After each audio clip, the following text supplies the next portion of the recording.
Hello! It's Ren Presents time.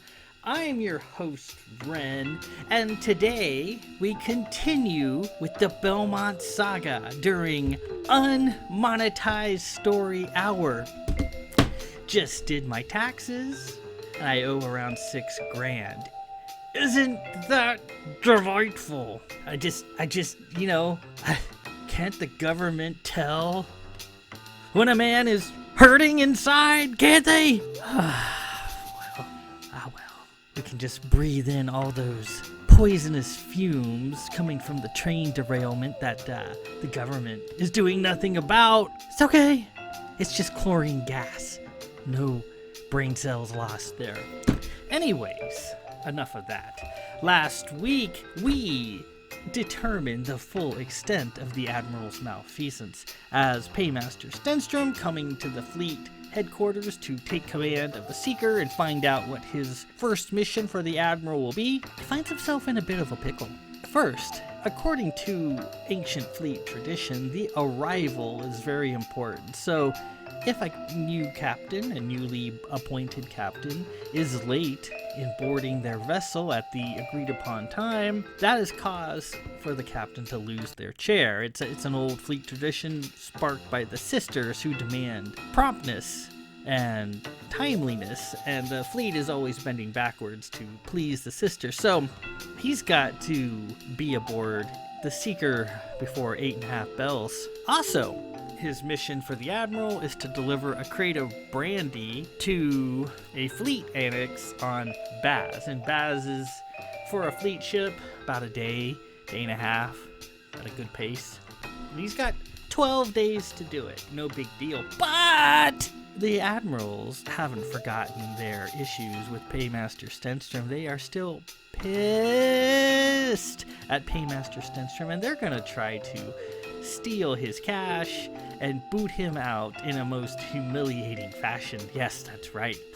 It's St. Porter's Day, and St. Porter's Day is a holiday celebrated throughout the league, and it's supposed to promote friendship and new loves. And a weird thing about St. Porter's Day is it doesn't have a fixed day. Every year, the day St. Porter's Day will be celebrated is appointed by the sisters. So it's not just the same day every year, it's different days. Well, this year, it's today, and the Admirals plunked him right on St. Porter's Day. And if you're not paying attention, you're not going to know that necessarily. And Paymaster Stenstrom's St. Porter's Day. I didn't know. I forgot all about it. There's nobody at the fleet office. It's basically a paid holiday. The headquarters is surprisingly moribund of traffic. All the vendors' carts are tarped up. Most of the cantinas are closed. There's really no one there. So he's supposed to board the Seeker in 8.5 bells, but there's no one there to fly him up. And he's not a pilot. He's not like Captain Davidge.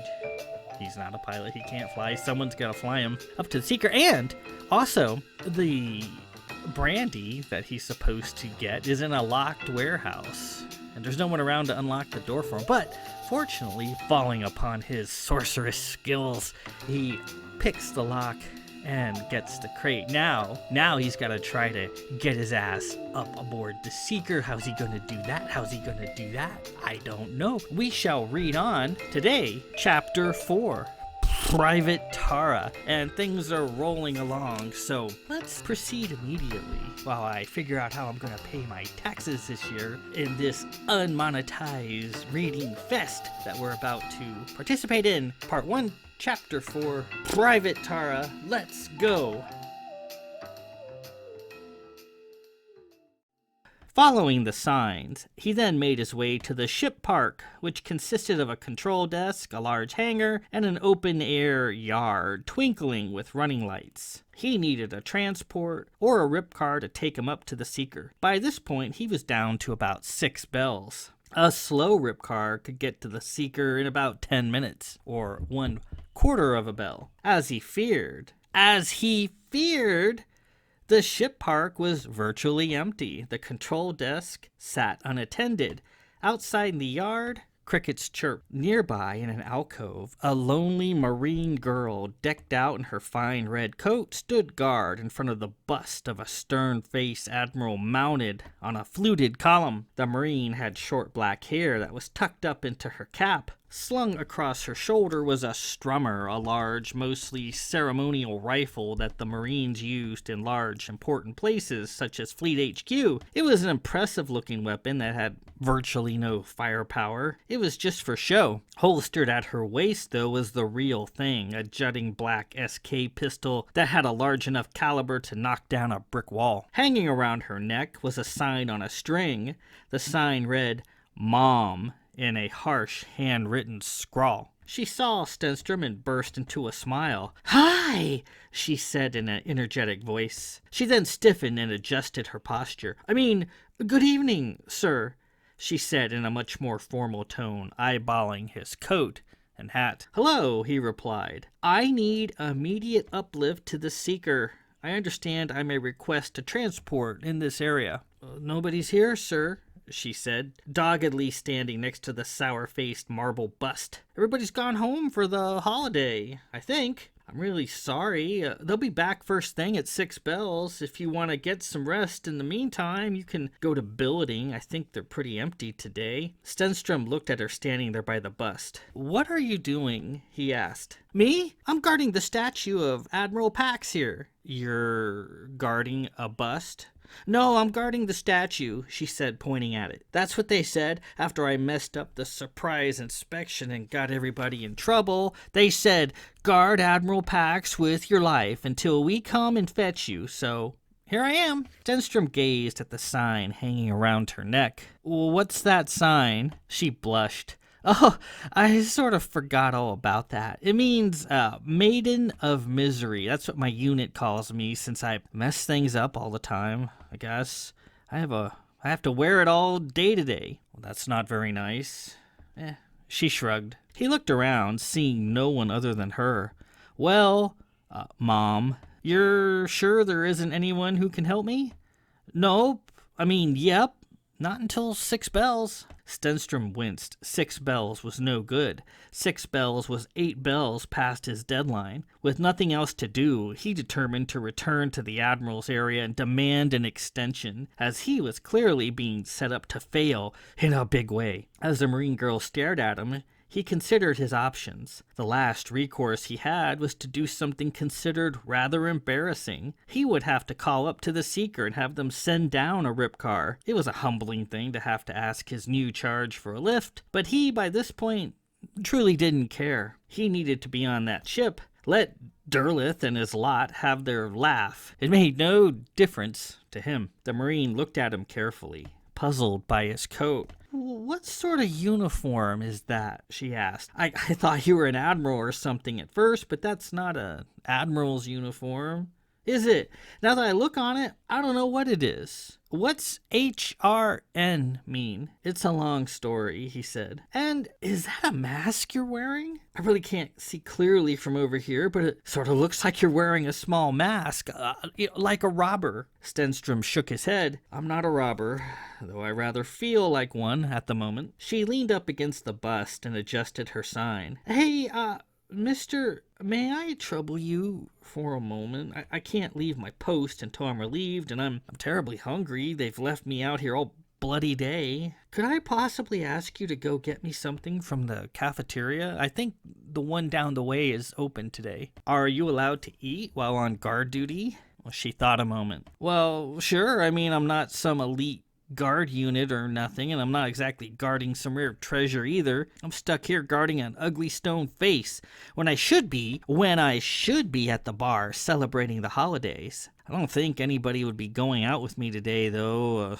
My barracks is pretty sore at me right now. The lettering on the sign she was wearing glinted in the light. Well, I'm in a bit of a rush. I'm sorry. I don't know your name. Taara? Private Taara de la Anderson. I'm from Baz. Ever been to Baz? Well, Baz, if only. No, I haven't. Well, Private Taara, I'm in a rush and I don't think I've the time. I'm sorry. She nodded and looked a bit deflated. The stern, carved face of the Admiral Pax stared over her shoulder. Stenstrom began pulling the cart away and looked back. He saw the poor girl standing there lonely and hungry in her red marine uniform, and her sign hanging at her neck. He supposed a bit of good fellowship couldn't hurt. It might even create some good karma, and gods did he need that. It was St. Porter's Day, after all. Stand fast, Private Taara. I'll be right back with something for you. She lit up. Wow, thank you, sir. I really appreciate it. Watch my crate, will you? He called. I will. And thanks again. Stenstrom walked down the hall to a small nearby cafeteria. The place was mostly empty, and most of the usual hot items served weren't being offered. Only a modest skeleton crew was present. Stenstrom selected a turkey sandwich and a side of bagged kelsos. He didn't know what she drank, and as she looked fairly young, he picked her out a can of red gasol. Poor kid, he thought as he gathered her food. From Baz, she said, probably impoverished, probably had no choice but to be a Marine. Probably one of those common types who roll through their lives hardly making a mark on anyone or anything. Quickly, he returned to the ship park and gave Private Taara her meal. Thank you so much, sir, she said, unwrapping her sandwich. I wasn't sure what you liked, so I did my best. Hey, she said, smiling, as I always say, just eat, man. Just eat. She took off her large strummer and held it out. Could you, hold this for a moment? Stenstrom snickered and took it. Not really a spit and polish Marine, was she? Private Taara then seated herself beneath Admiral Pax's chin. Please, she said, what's your name? Mr. Paymaster Stenstrom, Lord of Belmont. I'm the newly appointed commander of the Seeker. Wow, I wish I was from a neat Canaan house with all those fancy titles, you know, but I'm just a kid from Baz. Well, kid from Baz, have you had a moment to speak to your family today for the holiday? I have. Thanks. You're such a nice fellow. I'm very pleased, sir. And again, thank you for your kindness. Stenstrom looked at her. She had the sort of face that one didn't give much regard to at first. She was cute and nothing more, but the longer one stared at her, the better looking she got. She was actually extremely attractive in a tomboyish sort of way. Well, I'm off to contact the Seeker. I suppose I'll have to ask them for a rip car to be sent down. That's embarrassing, isn't it? He tipped his hat and prepared to collect his crate. Taara took a drink from her gasol and suddenly had a thought. Did you say the ship you're wanting to contact is the Seeker, sir? I did. She thought a moment, took a look around to see if anybody was coming, then made her way to the control desk and opened a terminal. I thought I heard the Seeker is abandoned. Yeah, it says right here that the Seeker was half scuttled last week as in a terminal. In terminal? What does that mean? I think it means she's in a decaying orbit. Taara looked proud. You pick up a few things being posted here. Yes, and take a look. Fleet Comms says a reclamation team has been dispatched for 2 days hence to board and correct her orbit. I guess they're pretty concerned about it. She was then scheduled to make berth in Dry Dock 186 for a partial refit. Stenstrom was getting quite angry. And who ordered the Seeker half scuttled? Whoa. Let me guess. Admiral Derleth. Yeah? Taara toyed about with her terminal. Yep, Admiral Derleth, that's what it says right here. So, I guess the Seeker is abandoned right now. I guess there's nobody up there to send you a rip car down. Stenstrom drew one of his pistols in a froth. He held it for a moment, then slid it back into his sash. I'm really sorry, she said.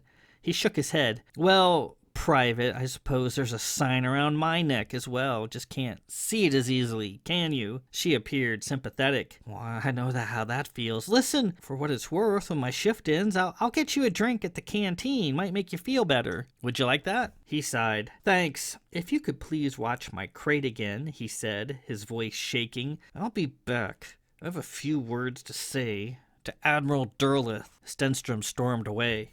Happy Porter's Day, that's what the Canaans say, right? Private Taara called to him as he left. My offer still stands if you change your mind. Well, and to you, he replied. Though this was turning into a real gut grinder of a day, Private Tara's cheerful demeanor made him feel a bit better. And with that, we conclude Chapter 4, Private Taara. So, if you've read or listened to some books farther down the line, the Shadowtech Goddess series, you know Private Taara. She's hangers on with Paymaster Stenstrom, and here is her origin story. I suppose everyone gets an origin story, don't they? Well, there she is in a Marine unit. She's apparently a screw up, got her whole barracks in trouble. And I know when that happens in the military, your barrack mates don't take that well. And you can expect all sorts of kangaroo court judgments levied against you. You can even expect an impromptu punishment or two. So Taara's standing there guarding a bust of Admiral Pax, whose name appears a lot in the League of Elder books. He's Admiral. He's kind of a fuss budget and curmudgeon.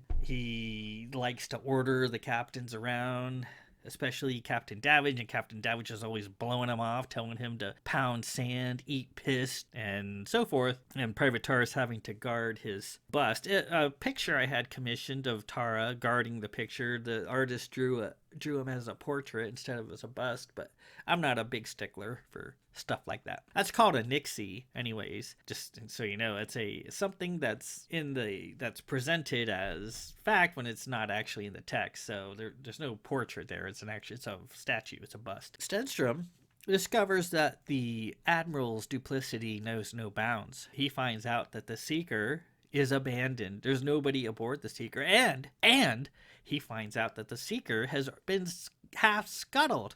And that means all her engines have been removed. A lot of the appointments that the crew would need, chairs, tables, toilets, yada, yada, yada, have been removed. The Seeker is basically an empty shell in space right now, and she's in a terminal orbit, which means her orbit's decaying, and eventually she'll fall into the atmosphere. The thing is, the Seeker is so big and so well armored, she probably wouldn't burn up. She would probably come down and hit the ground as like a flaming comet. Very dangerous, and a reclamation team has been dispatched to board her and correct her orbit. So here Stenstrom is. He's got 6 bells to get his ass up on the Seeker, and there's nobody there to get him. There's nobody around to fly him up. Looks like the admirals have done him hard. So next week we continue on chapter 5, Aram, the name of the chapter, and I would read that also today, as this one was pretty short, but Aram is long enough that it would really make this reading long. So